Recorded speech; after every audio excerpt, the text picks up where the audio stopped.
Hello friends, welcome to my YouTube channel CSE Tutorials। So C plus plus programming सीखने की इस series में आज हम यहाँ पे बात करेंगे ऑब्जेक्ट और क्लास को कैसे हम क्रिएट कर सकते हैं।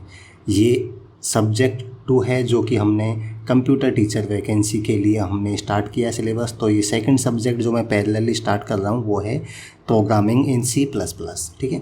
और इसके पैरेलल में हम ऑपरेटिंग सिस्टम भी यहाँ पे स्टार्ट कर चुके हैं। अगर वो आपने अभी तक नहीं एक्सेस की है प्लेलिस्ट, तो आप मेरे चैनल की प्लेलिस्ट पे जाके वहाँ पर एक्सेस कर सकते हैं, ठीक है। सो ये programming in C plus plus इस सीरीज़ में 3rd वीडियो है। इससे पहले हम 2 वीडियोज़ वहाँ पे डाल चुके हैं। तो अगर आपने वो नहीं देखी है तो पहले आप उनको भी देख लीजिए, तभी आपको ये 3rd वीडियो अच्छे से समझ आएगी। सो स्टार्ट करते हैं इस वीडियो को, जिसमें हम बात करेंगे how to create an object and class, ठीक है। वीडियो स्टार्ट करने से पहले मैं अपने बारे में बता देता हूँ। मेरा नाम हेमंत कुमार मीना है और मैंने NIT जयपुर से कंप्यूटर साइंस में BTech किया है और अभी मैं as a IA DOITC Rajasthan government में पोस्टेड हूँ, ठीक है। सो यहाँ पर बेसिकली कुछ नहीं है, यहाँ पर हमें देखना है कि हम ऑब्जेक्ट और क्लास कैसे क्रिएट कर सकते हैं, ठीक है। तो इसमें हम बेसिकली सिंटैक्स हम देखना चाहते हैं कि ये ऑब्जेक्ट और क्लास थ्योरेटिकली हमने डिस्कस कर लिया पहले वाली वीडियो में। इससे पहले वाली वीडियो में उसको हम देख सकते हैं अगर आपने नहीं देखा है।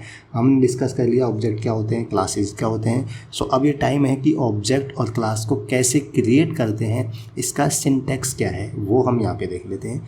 सो मैं आपको मैंने कोड लिखा हुआ है, उसका मैंने स्क्रीनशॉट लेके आपको यहाँ पे दिखाना चाहिए, क्योंकि पूरा कोड लिखूंगा उसमें लिखने में काफ़ी टाइम लगेगा, वो वीडियो लेंदी होगी जिसका कोई मतलब नहीं है। और यहाँ पर सेकंड बात मैं आपको बताना चाहता हूँ कि मैं इसको लाइव कोडिंग करके भी आपको बता सकता हूँ, इस कोड को लाइव करके प्रैक्टिकली बताऊँ, बट मुझे नहीं लगता कि उसका यहाँ पे ज़रूरत है, क्योंकि वो फिर एक कोडिंग पार्ट हो जाता है।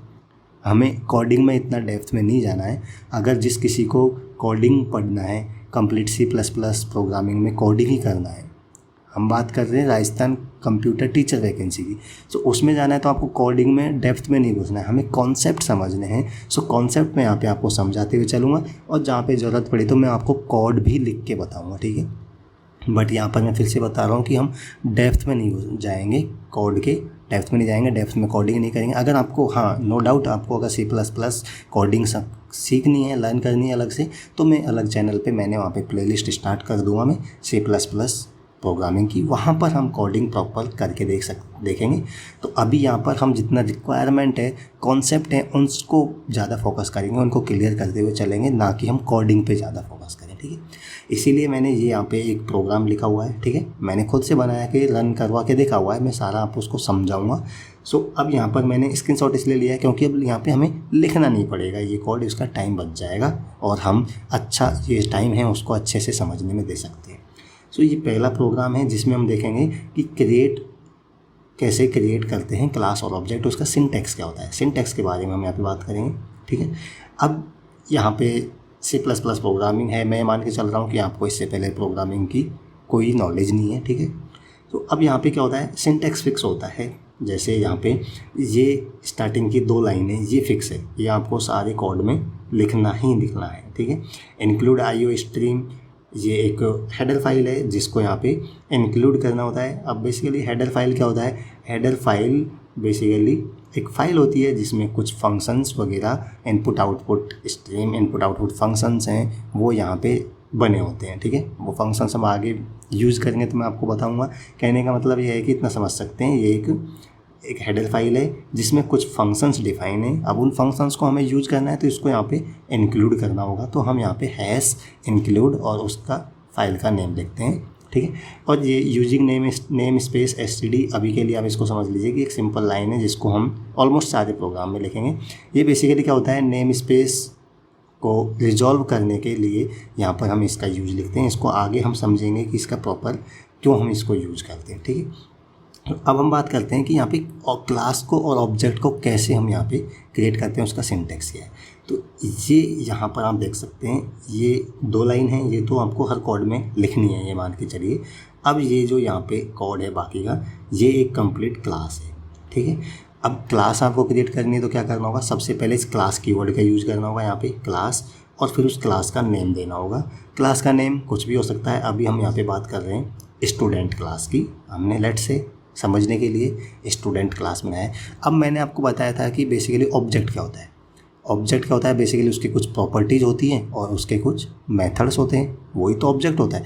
अब यहाँ पे स्टूडेंट है, ये एक स्टूडेंट भी एक ऑब्जेक्ट हो सकता है। स्टूडेंट एक ऑब्जेक्ट है, इसकी कुछ प्रॉपर्टीज़ होंगी। प्रॉपर्टीज़ जैसे यहाँ पे रोल नंबर हो सकता है, नेम हो सकता है, परसेंटेज हो सकता है, ठीक है। और उसके कुछ मेथड्स होंगे। मेथड्स हो सकता है कैलकुलेट परसेंटेज, कैलकुलेट एवरेज, कुछ भी हो सकता है, ठीक है। सो अब यहाँ पर ये स्टूडेंट एक ऑब्जेक्ट है। अब ऑब्जेक्ट है तो इसका आपको क्लास बनाना होगा, ठीक है। क्लास से तो ऑब्जेक्ट बनते हैं, ये कॉन्सेप्ट हम पहले समझ चुके। तो अब क्लास यहाँ पे बनाना है तो क्लास कीवर्ड का यूज़ करके क्लास का नेम देना है और फिर आपको कर्ली ब्रैकेट्स में, यहाँ पे कर्ली ब्रैकेट्स के अंदर कोड लिखना है। अब कोड क्या है, यहाँ पे सबसे पहले क्लास के अंदर ऑब्जेक्ट में दो ही चीज़ होती हैं, या तो प्रॉपर्टीज़ होंगी या मेथड्स होंगे, ठीक है, या दोनों होंगे। तो अभी हम सिंपल समझ के चल रहे हैं, तो यहाँ पे हमने सिंपल अभी प्रॉपर्टीज़ की बात करी, मेथड्स अभी हमने नहीं लिए। आगे की वीडियो में हम बात करेंगे मेथड्स कैसे ऐड कर सकते हैं। अभी हम प्रॉपर्टी की बात कर रहे हैं। तो स्टूडेंट है तो इसकी कुछ प्रॉपर्टीज़ हो सकती हैं। लेट्स से जैसे स्टूडेंट का रोल नंबर हो सकता है, ठीक है। तो रोल नंबर होगा तो ये इंटीजर टाइप का होगा, हम उसको डिफाइन करेंगे इंटीजर रोल नंबर। नेम होगा जो स्ट्रिंग टाइप का होगा तो उसको हम लिखेंगे स्ट्रिंग नेम, ये बेसिकली डेटा टाइप है, इंटीजर, स्ट्रिंग, फ्लोट। और परसेंटेज है तो वो यहाँ पे लेट्स से परसेंटेज है तो वो डेसिमल, मतलब वो सॉरी कह सकते हैं फ्रैक्शन वैल्यू होगी तो उसको फ्लोट में हम यहाँ पे ले सकते हैं, तो परसेंटेज हो गया। अब इसके आगे पब्लिक लगा रहे हैं, इसका मतलब क्या है, पब्लिक और डबल कॉलन, ठीक है। इसका मतलब है कि ये जो रोल नंबर नाम का हमने वेरिएबल बनाया है, या जो कह सकते हैं प्रॉपर्टी है स्टूडेंट की, ठीक है, ये पब्लिक है, इसको हम कहीं से भी एक्सेस कर सकते हैं, ठीक है। पब्लिक है, प्राइवेट अभी हम नेक्स्ट आगे की वीडियोस में डिस्कस करेंगे कि ये scope basically public, private, protected है, इनका क्या मतलब होता है। अभी पब्लिक का मतलब इतना समझ लीजिए कि इस रोल नंबर को हमने पब्लिक डिफाइन किया, इसका मतलब इसको हम आगे कहीं भी एक्सेस कर सकते हैं, ठीक है।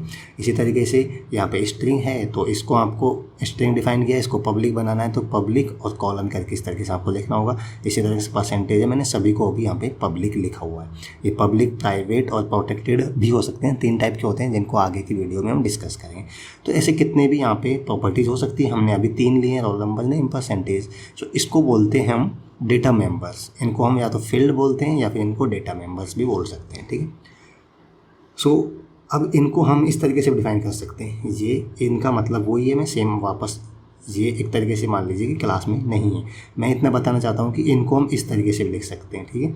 मतलब आपको अगर मोर देन 1 वेरिएबल्स हैं जो आपको पब्लिक ही डिफाइन करने हैं, ये भी पब्लिक है, ये भी पब्लिक है, ये भी पब्लिक है, तो आपको सबके आगे पब्लिक लगाने की ज़रूरत नहीं है। आप एक बार ऐसे पब्लिक लिख के फिर उनको डिफाइन कर सकते हैं। इनका मतलब ये है कि इस पब्लिक के नीचे जितने वेरिएबल होंगे वो सारे पब्लिक होंगे।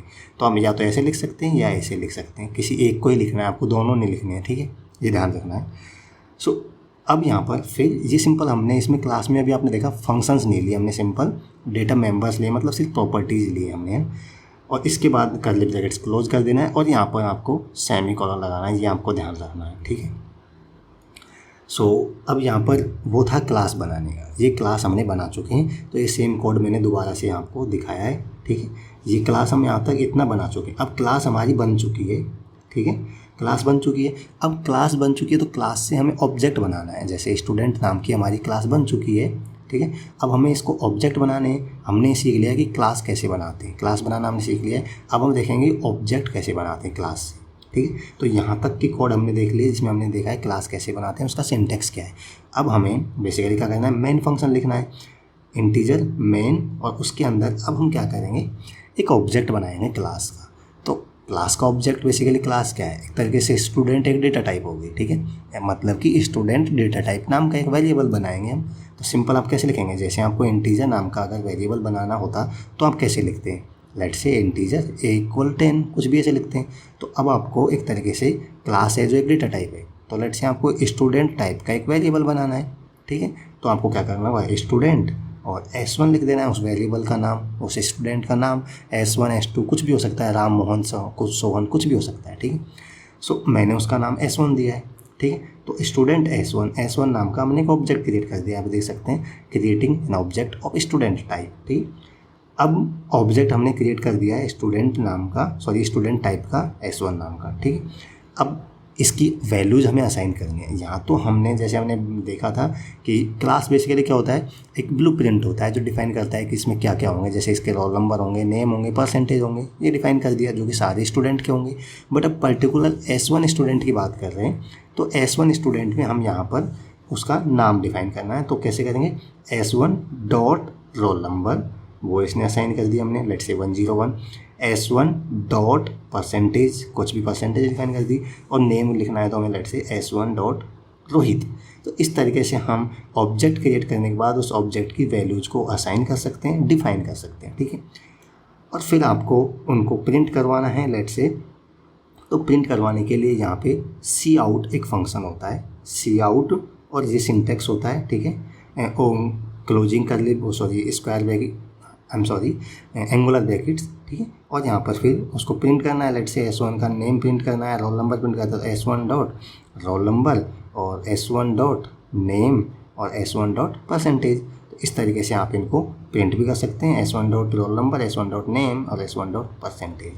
तो कहने का मतलब ये था ऑब्जेक्ट क्लास कैसे क्रिएट करते हैं, ये हमने देखा। क्लास से फिर हम स्टूडेंट कैसे क्रिएट करते हैं, स्टूडेंट टाइप का एक स्टूडेंट क्रिएट किया हमने, फिर उनमें कैसे वैल्यू असाइन कर सकते हैं वो देखा, और फिर कैसे उनको प्रिंट करवा सकते हैं, मतलब उनको कैसे एक्सेस कर सकते हैं वो हमने यहाँ पे देखा। अगर इस प्रोग्राम को रन करवाएंगे, आप बोलेंगे तो मैं इसको रन करवा के बता दूंगा नेक्स्ट वीडियो में। अगर इस प्रोग्राम को मैं रन करवाऊँगा तो साइड में हमने यहाँ पे आउटपुट भी दिखा रखा है, ठीक है। ये इसका आउटपुट है, तो इस आउटपुट में देख सकते हैं यहाँ पे हमने प्रिंट करवाया है रोल नंबर, नेम और परसेंटेज। तो ये देख सकते हैं रोल नंबर, नेम और परसेंटेज यहाँ पे आउटपुट प्रिंट कर रहा है, ठीक है। इसका मतलब हमारा प्रोग्राम सही है, ठीक है।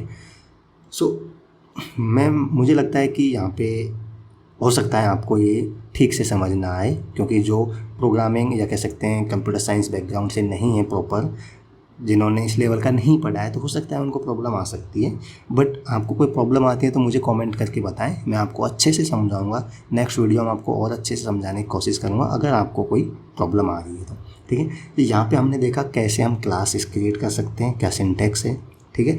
कैसे हम क्लास क्रिएट करने के बाद ऑब्जेक्ट क्रिएट कर सकते हैं, कैसे उस ऑब्जेक्ट में वैल्यू असाइन कर सकते हैं, और उन वैल्यूज़ को कैसे हम प्रिंट करवा सकते हैं। ये हमारा पहला प्रोग्राम है तो इसलिए आपको थोड़ा टफ भी लग सकता है, बट आगे की वीडियोस में जैसे जैसे हम जाएंगे, आगे कॉन्सेप्ट को समझते चलेंगे तो आपको यहाँ पर समझ आ जाएगा, ठीक है। सो इस वीडियो में हम इतना ही डिस्कस करेंगे, आप इसको समझें, इस वीडियो को देखें। इस वीडियो में या इससे पहले वाली वीडियोज़ में कोई भी प्रॉब्लम आए तो आपको यहाँ पर कॉमेंट करके पूछ लेना है, मैं ज़रूर उसका रिप्लाई करता हूँ। मैं सारे कॉमेंट रीड करता हूँ, सबका मैं रिप्लाई करता हूँ, ठीक है। सो आप कमेंट ज़रूर कर दें अगर आपको कोई प्रॉब्लम होती है तो, ठीक है। सो इस वीडियो में इतना ही डिस्कस करेंगे। Thanks for watching this video. मिलते हैं नेक्स्ट वीडियो में, तब तक के लिए bye bye, take care and keep practising.